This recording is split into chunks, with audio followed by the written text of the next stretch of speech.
music you listen to says a lot about who you are. In this podcast, we discuss what that music is and how it shapes your life. We talk to normal people with a love for music and people that are in the music industry in one form or another. Either way, we want to know your music story. Welcome to Music Musing.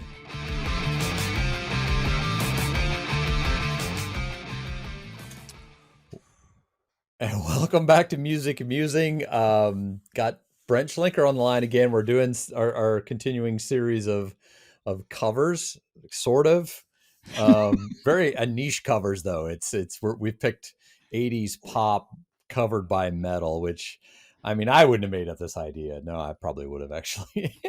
But so we're gonna do a slightly different today, and we kind of talked about this before we got in, and I'll let you kind of explain your idea of what you want to do. But actually, go ahead. I'll let you explain what your idea was, and we'll talk about that.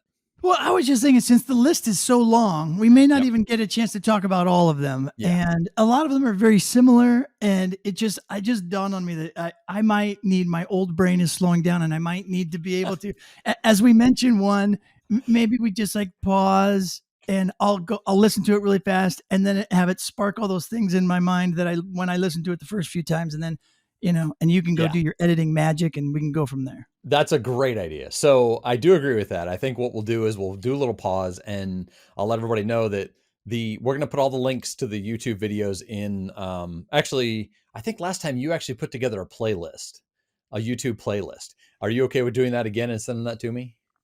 Oh yeah, sure. Yeah. Okay. So I'll put the playlist in there, and we'll kind of put them in order of what we talk about them and when we do our breaks, and that'll leave everybody that's listening a chance to go out and listen to it too. So having said that, I think between this one and the last one we did, which was The Look by Roxette, I feel like I've got more to talk about logistically this time than by song. But again, there are some that are going to stand out that I want to talk about. But I think I have some logistics more to talk about this one than I do the other one. So first of all, what do you mean by logistics? Okay, well, structure, writing, vocals. Okay. Yeah, all the kind of the insides of the song, not necessarily the song. Gotcha. Okay. I probably should have started this with the song. So it's a classic 80s pop song by a-ha. It's Take On Me, one of the most groundbreaking videos ever created, especially for its time. It really, I think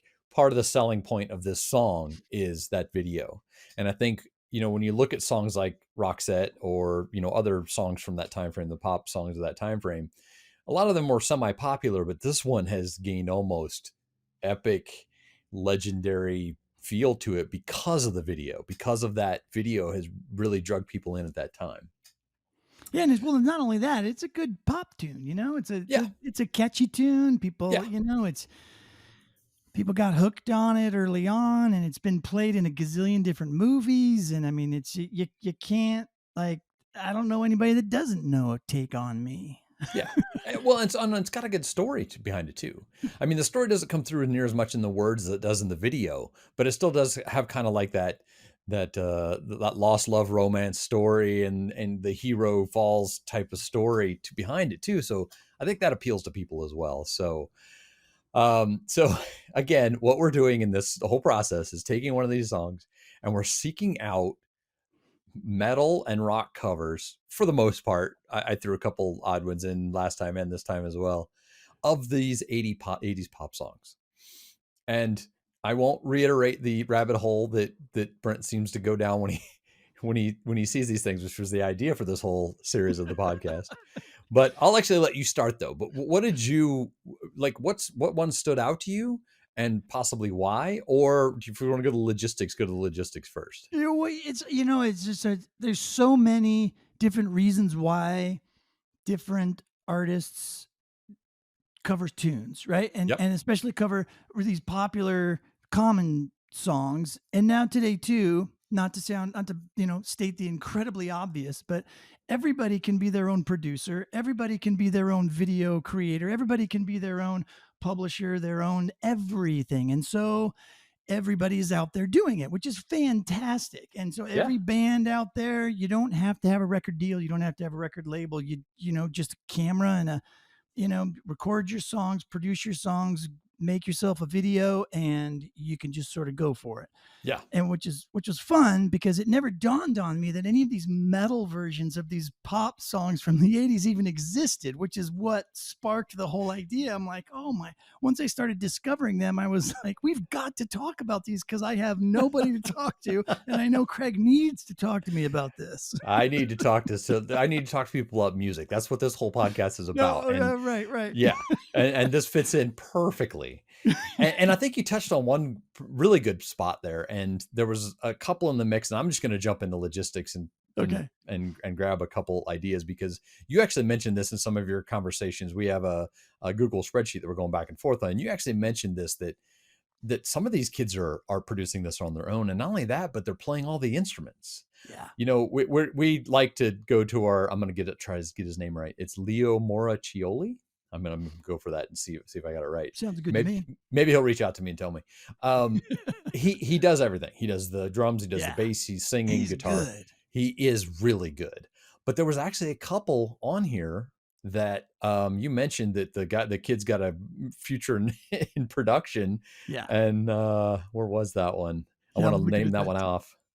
Where was that one? This guy, very nice to see. Where was that one? I don't know which one it was now. One of the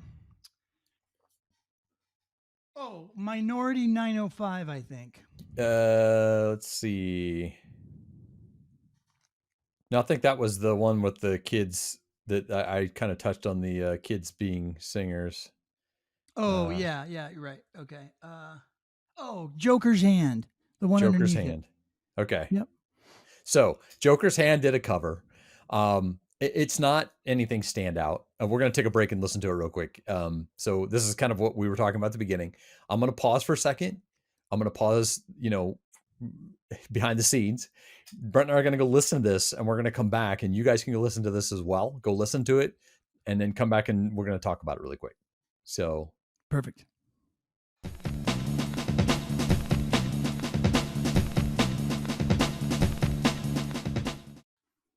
Okay, so this kid is either like got a family member who like does professional recording, or he's put like in his entire life into music, and it shows. Because wow, it's not a stellar cover. It's pretty much to the line. There's no keyboard, so he's kind of mixing guitar, and he's got pretty good guitar talent. But he is there's 3 guitars, 2 different basses, him playing drums, him singing. Amazing. And bass. Yeah, it's amazing. Yeah, it's quite impressive to be able to do that, and then to mix it and to produce the whole thing all the way through. I mean, huge kudos to that kid. And I think that I've actually played with a what's the video camera that he has on it? God, I always forget the name of those video cameras. The little small ones. He has actually GoPros. Yeah, it's a GoPro. I've actually played with a GoPro on to do recordings for the worship team that I played with. We were doing recordings while the pandemic was on, so I've had to play around one of those before. It is not easy. So for this kid to do this and work around those, that's amazing. Yeah. But I think it also shows something that I was going to talk about as far as the logistics go. It's interesting that we talked earlier about this being a song that people have heard hundreds of times and covered 100 times, but these kids are young. I mean, these kids are high school, right out of high school, early college age, covering these songs. Yeah. What is the gold? Come on, it's the 80s. It's the golden age of rock and pop rock. Come on, there's no better decade. Oh boy. We're going to have to go on a tangent on that. No, I think though that you're right. I think that when they start reaching back for things, they're obviously going to reach back for the hits. And I think that's why we've picked these couple songs for start off, because they were big hits when they were out. Right. But they're also doing something, I'm assuming, that I did when I started a band. When I started looking for songs to cover, I went to what my parents listened to. I went to what they put on. When we put records on in the evening, and my dad and my mom would sit around and listen to records in the evening, that's what I heard. I heard Dr. Hook and the Medicine Show, and Sam Cooke, and Gordon Lightfoot, and all those types of bands. And that's kind of what influenced me. So maybe that's what these kids were doing is, their parents listen to the pop.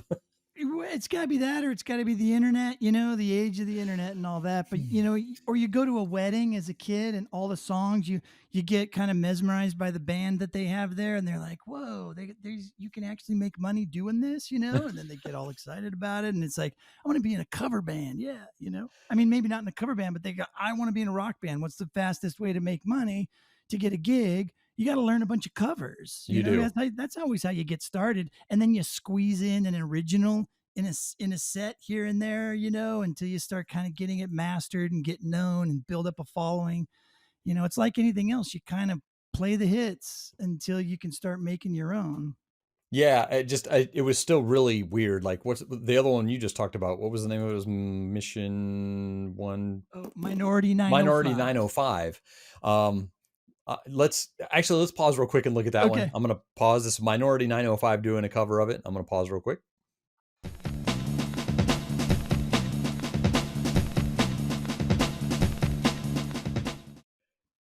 So wow. I don't know if you listen to this with headphones on, but the mix. I was just gonna say I should probably just put my headphones in. The mix is really good on this song. Okay. Like, again, I'm looking at kids that are probably, maybe end of high school, maybe early college, putting this together, and they put a little bit more of a flair on it than the last one did.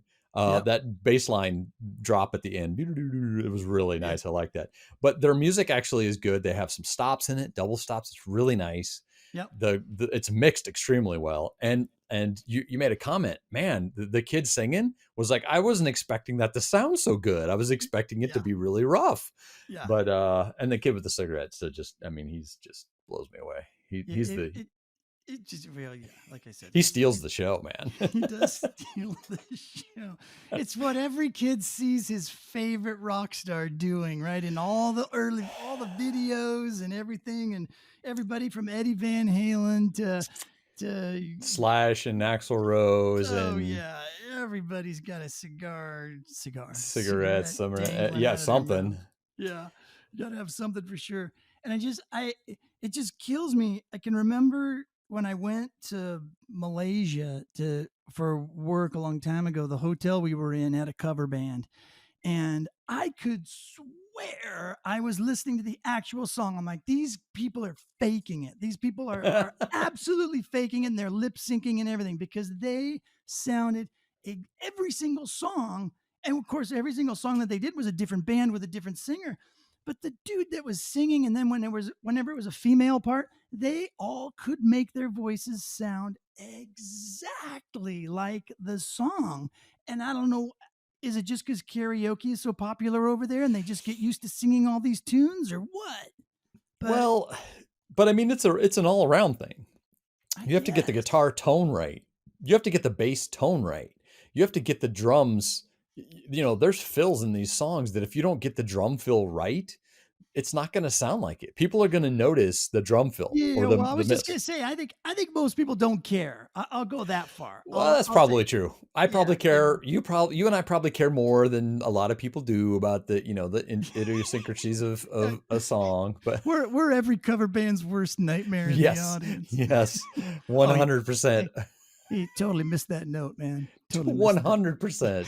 Oh man, you just described every local show I ever went to. But no, it's a good trade-off though to the next idea I was going to talk about. I think that making it too close doesn't appeal to me, and I'm going to step into the Weezer one. I'm not even going to go back into it unless you want to listen to it, because it is.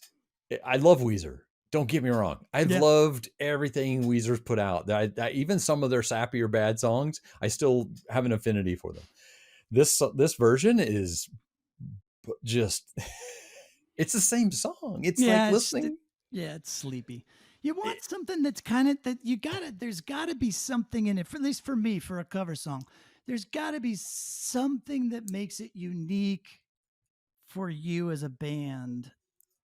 and maybe it's just me, and it's just what I would do if I was going to cover it. I'd do something different. And maybe that's what kind of drew me to even talking about all this stuff, is actually hearing some of these bands that have really taken these songs to a whole nother planet. And you're like, oh yeah, that's fantastic. Exactly.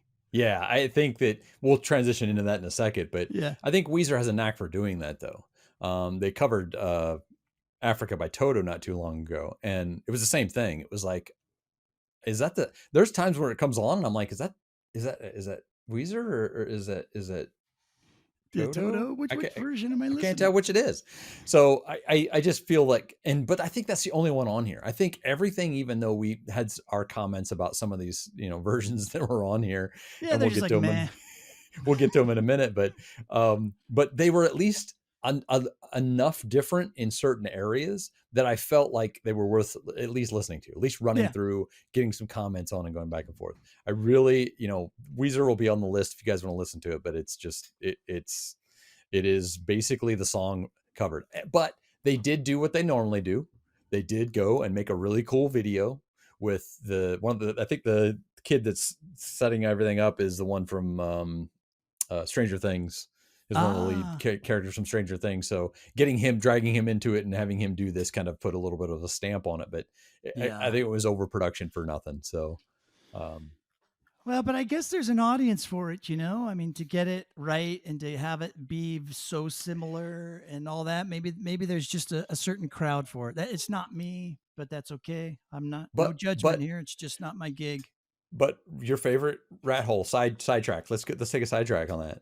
It, is it because of their name that they do that? I mean, do they think they get away with it because they're Weezer?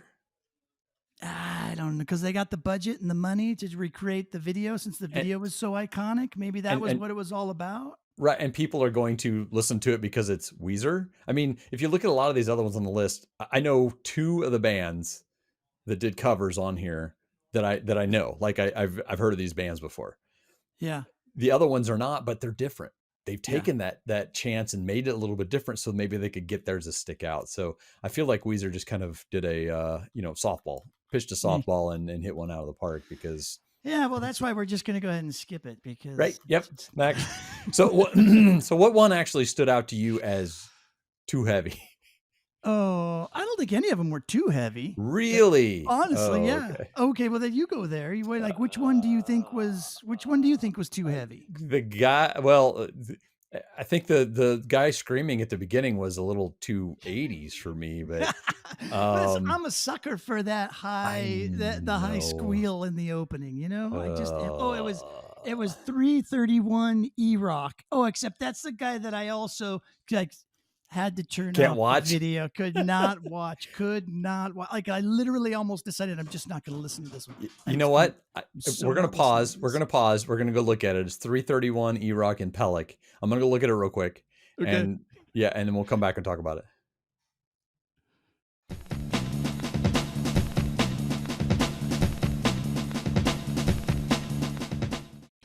Yeah. Okay. So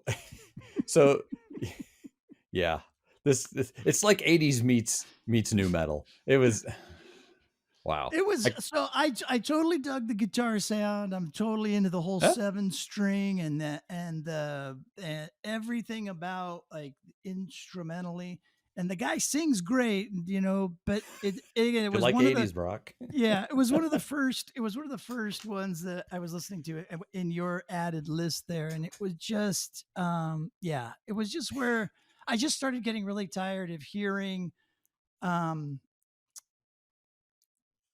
a metal instrumental with a voice that sounds almost exactly like the original song on top of it. Yes.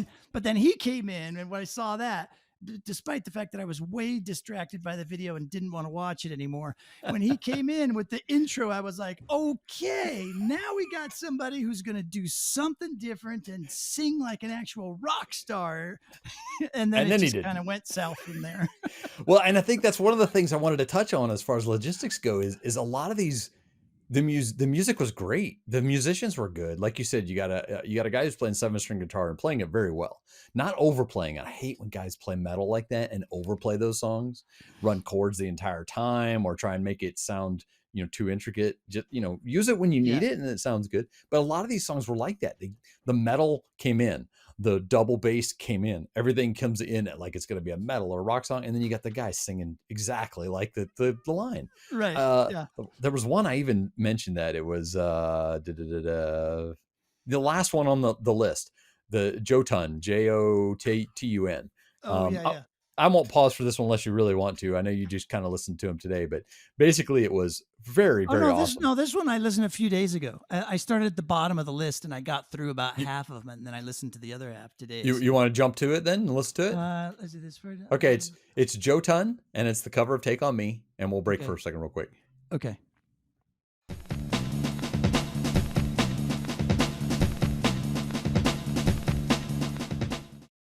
Okay, so did they use the real vocals from the real song in this? Because no, you could tell it wasn't that, but I think this was another one of those moments of, is this my demo reel, and I wanna sing this song on it so I could show somebody some range or.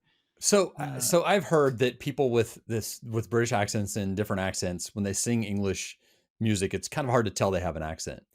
But this guy kind of has the hint of the same accent that the original singer does. Yeah, it's hard to tell when I listen to it. I'm like, did they just put music over top of his vocal line? And then I listen to close, and it's a little different. But yeah, it's surprising so many of these took that decision.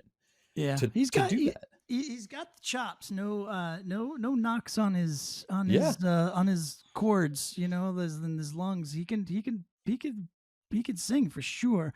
I liked the instrumental part, but you're thinking this one's too heavy. You didn't like the heaviness of it?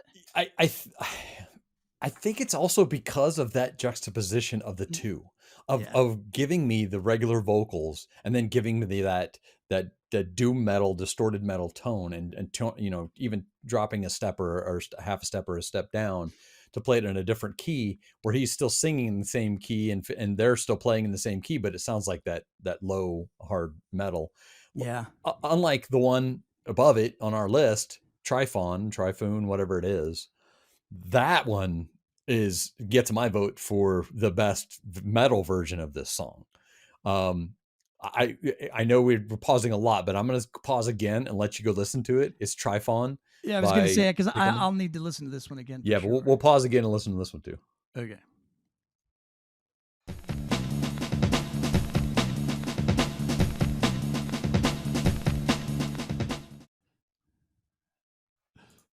I just want to listen to the whole thing all the way through. I know. I'm like, well, I'm not going to stop it. Yeah, he's going to tell me to stop. Good. I'm not stopping. I haven't quite formulated an opinion yet, Craig. Can you hold on? Let me just finish it out. So but that's the way it makes you feel. That's why I felt so good about this one. It felt like a metal version of this song, true metal version of this song. Oh yeah. Yeah, without a doubt. Yeah. This isn't the one that I like the solo the best on, but the solo was pretty good in here. It was very close enough to the song to recognize it, but still metalized, turned into a metal song. But yeah, his voice in this and the backing growls, and oh man, this was the highlight of the metal versions for me. Without doubt. Yeah, these guys, they're definitely skilled, but the production is just classic hard metal. And the thing that I hear in this one, and I heard it in some others, and maybe we'll talk about it when we get to a couple of the other tunes, but there's some sort of jingling going on. Everybody's adding some sort of like chimey dingy bells or something. And it's like, I didn't hear it the first few times when I started listening to it, but now that I have the headphones on, I'm hearing it in this song now. And I'm just like, it's not later on, it's early on in the song. It's like, is it in the original? Maybe it is, and maybe that's why people think they need to put some sort of little chimey like bells things in there. I don't know, but it's really weird how I just sort of picked that up this morning on one of the last couple songs that I heard. I kept listening, and I'm like, God, maybe my speaker's busted, or maybe there's like some noise going on outside my office or something. And then I kept putting my ear up to it. And it was a totally different version. Now I'm listening to this one, and in the first 30 seconds, minute of it, I started hearing it again, and I'm like, Oh my gosh, maybe my hearing is just going bad, and everybody's gonna put in the comments. Well, that's probably you've true. I mean, lost your mind, if they Schlenker. do that, you'll know. I'll have to go back and listen to them again. But side note on this this particular version, it was one of the only ones that both faded in, and faded out. A Mm, lot of these started with the drum beat and the minor chord, yeah, which I like. And I was actually going to talk about that at some point in time. Some of these didn't start with that intro minor chord, and it drives me nuts because that's like the key part of setting up the song. It's setting you to think that it's going to be something weird, and then it brings you up to that happy part of the story, which right. is what the kind of the story is supposed to be. Yeah, And then you get that minor in the middle again towards the end where the solo is, and that's where the action takes place in the actual video where he's being attacked and helps her escape. So I kudos to the guys that took that into consideration when they did that and played that opening chord, downer to the guys that didn't. Uh, -1 to you people. yeah, -1. -1. So what else stood out for you in some of these? Let me get back to the list. Okay, so I don't think we've touched on this yet. But the in early on in the list, like, so when I first started putting the list together, so I Mhm. put in like 3 or 4, and then you put in like 32, and I I did. You told me to go down a rabbit hole. I went down it. hey, I'm totally good with that. I dig the rabbit hole. But yeah, but the first two or a couple that I listened to after Weezer was they were like ska versions of the song, and I was like, okay, I like where these people are going with it. I because that's that total change we were talking about, right? Like a completely different style, and I could go into styles too with the other one. Like some of these people are like calling their stuff punk. I saw it in the Yeah, title, and I'm like, yeah, no, dude, you've never heard punk before. If you think what you just did is punk, not even close. you're not. You've been listening to too much Green Day or something. You don't know punk, man. I saw that and I'm like, yeah, he's spot on that one. This guy has no idea what punk is. Well, and I thought maybe it was maybe a translation thing. Like, we talked last time about, the Yeah, look being, I don't know if it was a Scandinavian, I think was where the original was. And then you had a lot of they're foreign Swedish. Swedish, and you had a lot of foreign people covering as well. That might not be that English might not be their native language, and that might be it. He might, that might be their translation of rock is punk, and they might think that way. But man, it Yeah, was a long stretch. I mean, it's like country and metal. I feel that's a pretty long stretch. Punk and what this is pretty far off, even if you play it in a metal version. Um, both kinds of music, country and yeah, western. yeah, exactly.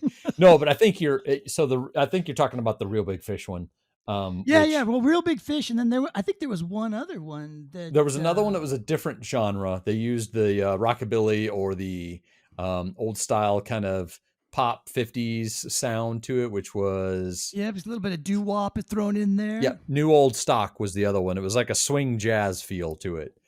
Yeah. Um, but the Real Big Fish one was one that, so I still, talk to my brother occasionally about music when we get a chance to. And I told him what we were doing on this one. He's like, well, you got to, and he immediately replied with this one.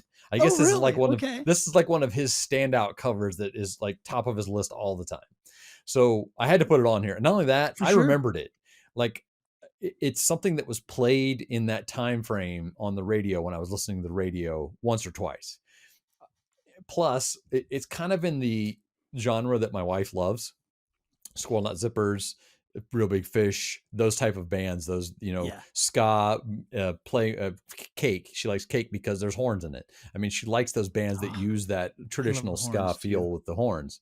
Yeah. So it came up and I'm like, oh yeah, I remember this cover now, but I didn't think about it after. But yeah, this is exactly what we're talking about. Is it's not metal. It's not kind of the idea that you were searching for, but it is definitely different. They made it their own.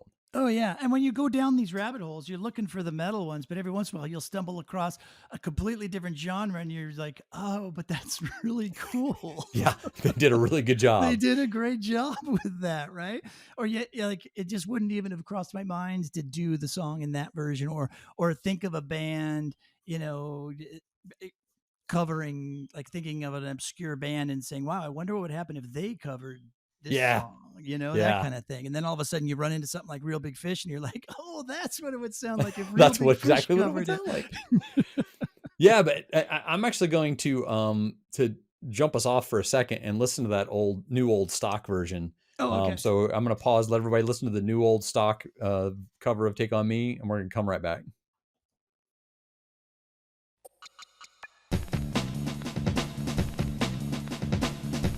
I love creating a Music Musing podcast. It lets me see how music affects people in different ways.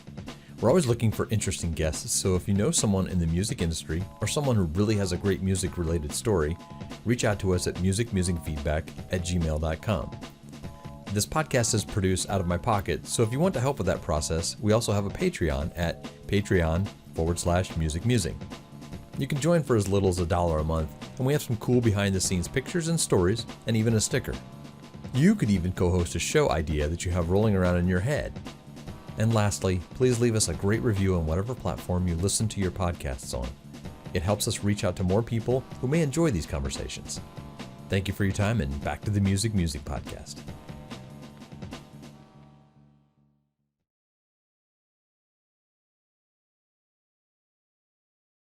I'm a huge Stray Cats fan. Yeah. Like, when they first came out and hit the scene, it was pretty much probably the first time I'd ever heard that. And for them to all of a sudden be popular and be played on the radio with a whole bunch of other stuff, to be introduced to that rockabilly style sound like that was just, to me, it was super cool. The stand-up bass, the Brian Setzer on his guitar, and having it be just three guys, and the drummer with like a snare, a hi-hat, and Yeah, 4-kit. a bass, and that's it. And then they're crushing it with this big sound. Yeah, I think that I was actually going to mention that Stray Cats, I think, have cornered the market on that sound, popular wise. But these guys are good. These guys, yeah, they've got the feel, obviously the rockabilly feel and the Stray Cats type of feel. But they really took this song and made it.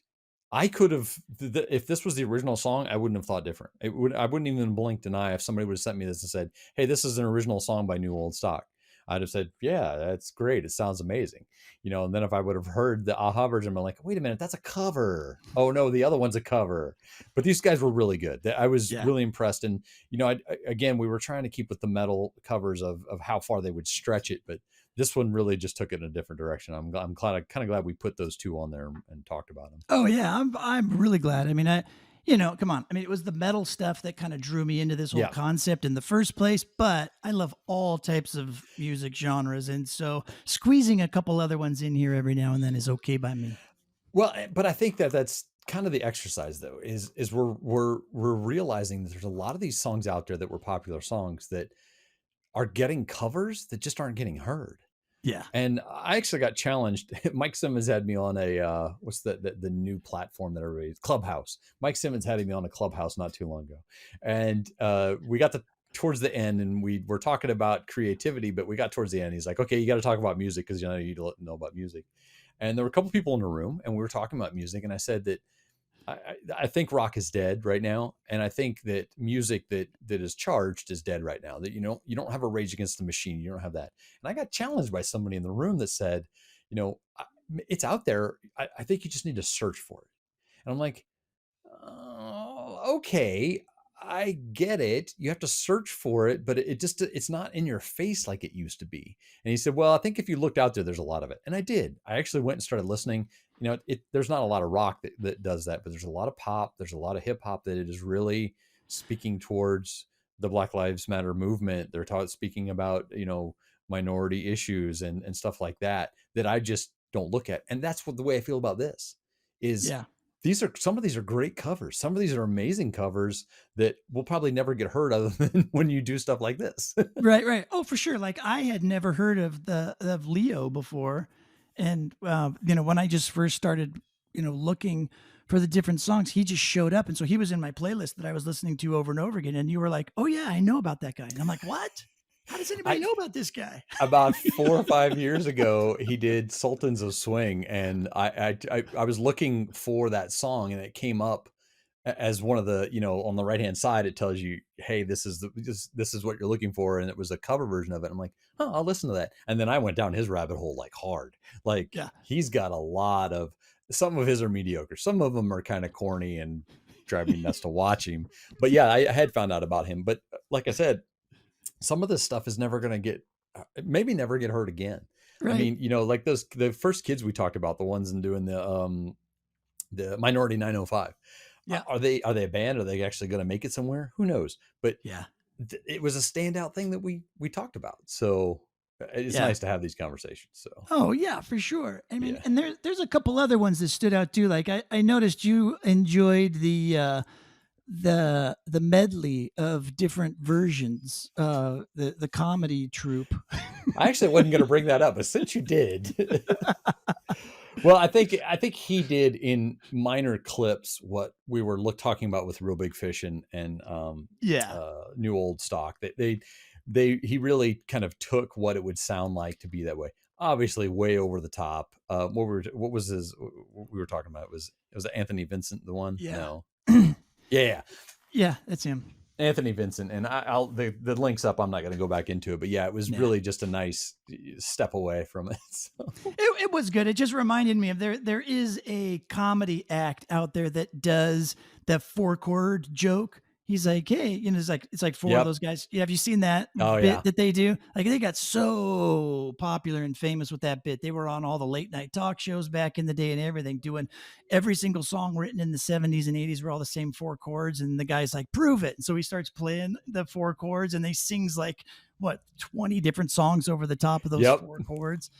Yeah, is it the Pachelbel canon chords? Because I've heard that one too, where he basically goes over Pachelbel's canon chords and shows all the songs that are written over top of those as well. Yeah, but wouldn't surprise me. I'll see if I can find those 2 links and put them in the list as well. But I do need to make a quick comment on Banana Talica or Metalorama. I am totally voting for those to be actual band names in the future. Those have to be band names in the future. You're going to have to tell them it's Rocket Girl. So anybody click the link for that one to totally get your banana Nalica. Look, so again, it kind of circles back to that what we talked about, the younger people doing this. And I think this is the one that were 2 Asian girls and 1 Asian guy, I think. Yeah, a guy on the drums, and then they never show the guitar player, which made me start to think, I wonder if they took one of the backing tracks from one of the other metal versions. Because if you dive really deep into the rabbit holes of each one of these guys sells his backing track or cuts it loose for free. I don't know what it was. I didn't look that closely, but he does his whole backing track. If you watch the video, one of them is playing both. I think the girl playing bass is actually playing guitar as well. Oh. So, but they don't show her in long shots playing the guitar. They just show her in close-up shots. But I can't tell if it's her or a guy playing. So it's close. But regardless, this kind of took that feel of, you're right, Bananarama, it really comes out in this. Obviously because it's a female singing the vocals. But she almost took it K-pop sounding. Like she really kind of took that K-pop idea sound to it, but it's put to metal. So I don't feel they mixed, but again, it was another one of those ones that just really took a good turn. It took a good outside feel of that song. Yep. It's interesting to get the different vocal take on it, even though it was still really kind of close to it, but to get the 2 females and all of that, it was good. It just made me chuckle when I was watching it, just thinking to myself, well, okay, what's a really popular, which pop band of the 80s do I remember? And I'm like, oh my God, Bananarama. That's their Bananarama. That's who these people are. Yeah, it was, yeah. Oh yeah, there was a couple of, I don't know how much time we have left. We got plenty of time. Okay. At least 2 more. There were a couple other comments I wanted to make on some of these. Oh, only 2 more. You're going to limit me? Well, no. I'm not going to limit you, but I think I know which 2 you'd like to talk about. Oh, okay. The Hidden Citizens one, I think, is one you want to talk about. Okay, hold on. The epic trailer style version. Oh, yeah, okay, that's one. Sure. We're going to have to take a break on this one because I want to listen to it again. Yep, let's pause and listen to it. Okay.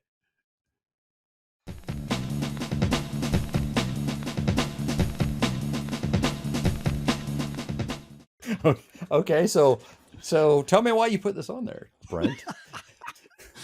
Oh, I didn't put this one on there, did I? Did I? Was I I the one think that you did this one? did. You were the Oh, I first one to did. comment on it. Was it So, me? Oh, okay. Well, then, oh yeah, it's towards the top there. Yeah. yep. So I have a newfound respect for the orchestrators of soundtracks and that whole emotional orchestrated what do you trailer style I will music. tell you that this is the only one on the list, other than the funny one with the guy doing the different versions.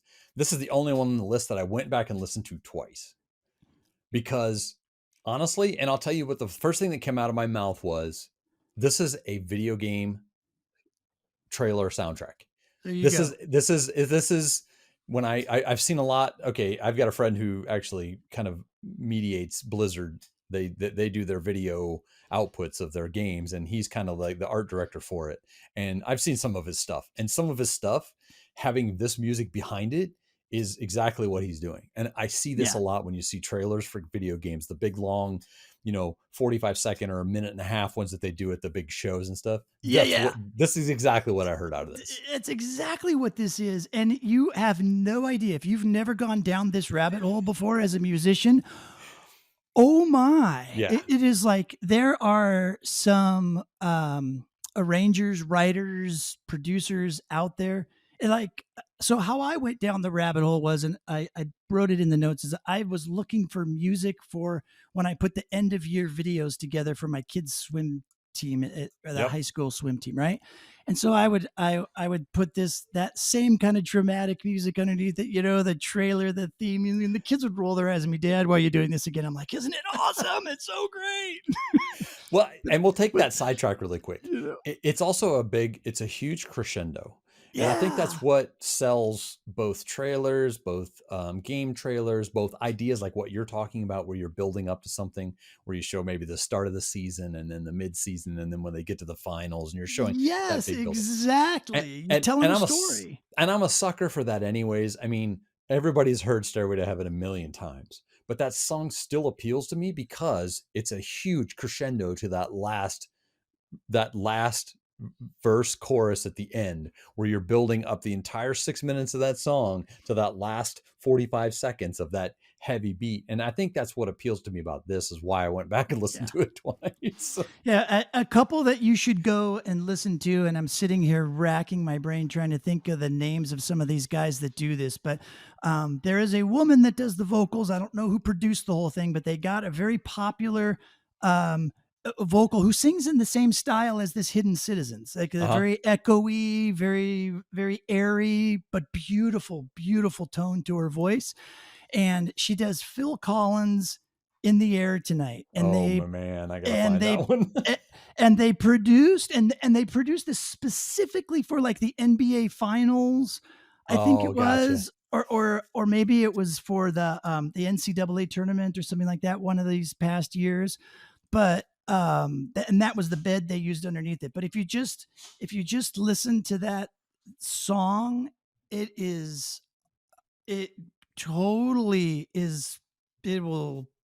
blow your mind. It's super, super cool. So first off, this version wasn't it hit me kind of strange, because again, we went down the metal rabbit hole for this whole idea, and to have that thrown on there was a little bit of a shock, because I know that a lot of the ones you pick were metal, and I'm not saying it's a bad thing. I'm just saying that's it's what we started this whole idea with. But to have that on there and go, wow, he's really digging deep, and this is amazing.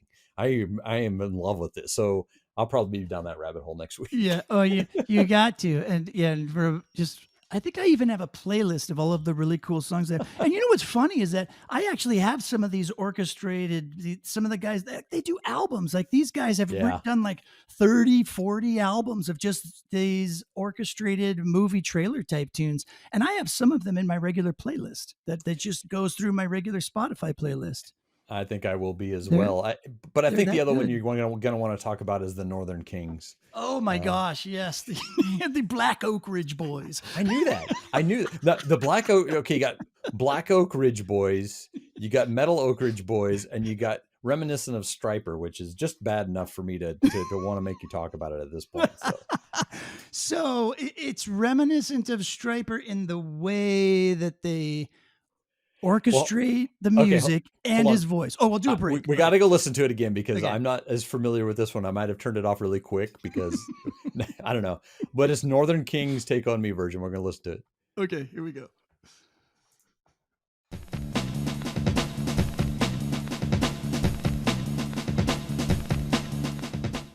Yeah, I remember now. And you love this one for the. Oh, sorry. Are we back? Yeah, we're back. Oh, okay. Yeah, sorry.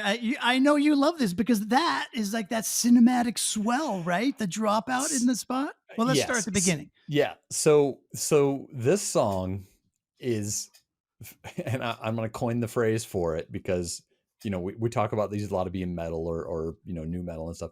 This is the prog rock version. This is the Hall of the Mountain King, the what's it? Why am I blanking on the Trans-Siberian Orchestra? This is that version of it. This is that, melody vocals that still sound heavy and the breakdown. Okay, you can talk about the breakdown, so go for it. Oh no, I mean that was your favorite part, man, but I'm just like, it is. It's just like, oh, you got to love it when bands do that. And I have always been a huge fan of bands when they hit that one spot and they just stop and there's nothing. And then they come back in. Big fan of that in general. And these guys crushed it. It's even cooler when it's done really well, when they drop out, but they don't drop completely out. There's just one like pedal tone that just sits. They sit on it for a little bit and then it kind of builds. It gets quiet, but it's still there. Right. And then and then that's where the silence and the swell builds. I love that. Always. Yeah. Sabotage is where I was going. Sabotage has that King Crimson feel. Dream Theater. It's very, very Dream Theater. Yeah. So when it first came on, I'm like, oh man, this is going to be, I'm not a huge fan of that kind of stuff because you really got to love it. Because there's 14 and 18-minute songs that are acclaimed. But when it got to the dropout in the middle, I'm like, oh, I'm hooked. I'll stay with this one. Well, I got to admit, when it first came on, I was like, yeah, because it's heavy, and I think I'd just gotten through listening to the ska versions or something, and then all of a sudden I'm like, oh yeah, I think I found one. But then when his voice came in, I was not immediately hooked with the voice because it did trigger. Can't remember who's the guy that sings for Striper, but I can't think of his name off. He was touring with Boston for a while. Yes, exactly. Yes. Yeah. Which is why I thought you would totally know because you're a huge fan. Yeah, I'm looking it up because Michael Sweet. I knew it had some weird name in it. Yeah. Yeah. No, but I mean, but it wasn't in a bad way. Yeah. It just I don't know what happened to the music, but it lost some. They took out too many layers. I think when the vocals came in, maybe that's what hit it for me. Yeah. And then his voice came in and it sounded so much like him. But then once the rest of the song all came back in and the other voices started coming in, I was like, fine. And then that dropout hit and I'm just like, yeah, this is good. This is good. They got me sold. But so let me also just kind of toss in here too. One of the other fun things about listening to this stuff is I don't often take the time to look deeper into each one of the artists to see what else they do and all that kind of stuff. Yeah. But this isn't actually like a band. These four guys that are on the screen are all singers. So it's like a boy band. It's like a metal boy band or a metal man band. Yeah. And then they have a big backup orchestra type thing that they play, but these are all four vocalists, so the whole entire song is all four of the vocalists taking different parts. I was gonna say I did notice a cut early in the song, like when it first starts singing, that it sounds like the second line was a recut, like where they went back and recut and put something in and it wasn't done well, but it's because somebody else is singing. It makes total sense now. Wow, I had no idea. Yep. It's four lead singers, and look, they're Finnish. They're from Finland. Interesting. Yes. Well, that's where all the dark metal comes from. Something about the Northern European countries, man. I'm telling you, they prog and dark metal. Yeah, like the heavy metal stuff. Like, yeah, it's alive and well up there. Their first single was "We Don't Need Another Hero," Oh man, I might have to go out. The rabbit hole initiated. The rabbit hole engage. So we've kind of beat this one down. What's our next one? You had two on the list that I kind of put off. Do you remember what they were? Well, I had the one that pops to mind right away, and I don't even know if we should do it because I couldn't find any more. But Devil Went Down to Georgia. Yeah. What's the other one? I don't know. Did I have another one? You had two because you were so excited about it. I'm gonna have to go back and look through the chat and see if I can figure out what it was. Yeah, maybe I didn't go down far enough down that rabbit hole. I can't think of it off the top of my head. Maybe I cut it a little short because I really wanted to do Aha as a cover originally. Anyways, that was kind of one of the things that I wanted to do. And then when you picked Roxette, I'm like, oh no, that's a really good one to start off with first. So no, it'll be great. It'll be great. So we don't have to do Devil Went Down to Georgia. It was just fresh in my mind because Nickelback just released their cover a few months back of it and all that kind of stuff. I found it. It's Johnny Be Good. Which is an older song, not in the pop 80s, but probably has a lot of good covers on it. So we'll kick that around. We'll see if that's what we want to stick with, or if we want to stick with the 80s pop. And we'll be back with another one. Brent, thank you for coming on. Thank you for the idea. Appreciate your time and talking about this. Absolutely. It's tons of fun for me. And I know we're both learning and development people, but where can people find you personally?